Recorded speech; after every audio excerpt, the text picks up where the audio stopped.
திருப்பூர் பல்லடம் அருகே கடந்த மாதம் 28ஆம் தேதி தாய், தந்தை மற்றும் மகன் வெட்டி கொல்லப்பட்ட வழக்கில் 19 நாட்களாகியும் வழக்கில் துப்பு துலக்க முடியாமல் போலீசார் திணறி வருவதாக அண்மை தகவல் கிடைத்திருக்கிறது. விவரங்களை தருகிறார் நம்முடைய செய்தியாளர் செந்தில். வணக்கம். இது பற்றின கூடுதல் விவரங்களை பகிரலாம்.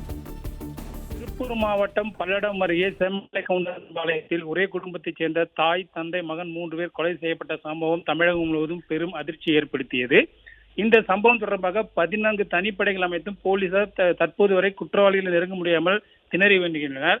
திருப்பூர் மாவட்டம் பல்லடம் அருகே உள்ள சேமலைக்கவுண்டன்பாளையத்தைச் சேர்ந்த தெய்வ சிகாமணி, இவரது மனைவி அலமாத்தாள், மகன் செந்தில்குமார் ஆகியோரை மர்ம கும்பல் கடந்த மாதம் 28ஆம் தேதி கொலை செய்துவிட்டு வீட்டிலிருந்த 8 பவுன் நகையை திருடி சென்ற வழக்கானது தமிழகம் முழுவதும் பெரும் அதிர்ச்சியை ஏற்படுத்தியது.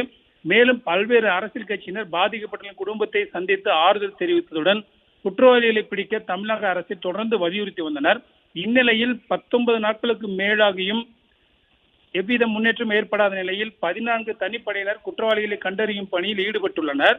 மேலும் தற்போது வழக்கு தொடர்பாக 14 தனிப்படைகள் தொடர்ந்து விசாரித்து வரும் சூழ்நிலையில் தனித்தனியாக பிரிந்து ஒவ்வொரு குழுவும் ஒவ்வொரு பணியில் ஈடுபட்டுள்ள நிலையில் தற்போது அந்த பகுதிகளில் பொருத்தப்பட்டுள்ள 265 சிசிடிவி கேமராவின் பதிவுகளை கடந்த 15 நாட்களின் பதிவான காட்சிகளை அடிப்படையாக கொண்டு போலீசார் அதனையும் கைப்பற்றி தனிப்படையாக தற்போது தொடர்ந்து குற்றவாளிகள் கண்டறியும் பணியில் தீவிரமாக ஈடுபட்டுள்ளனர். மேலும் 265 சிசிடிவி கேமரா பதிவுகள் என்பதால் பணியில் தாமதம் ஏற்பட்டாலும் பணிகள் தற்போது தொடர்ந்து நடைபெற்றுக் கொண்டிருக்கின்றன.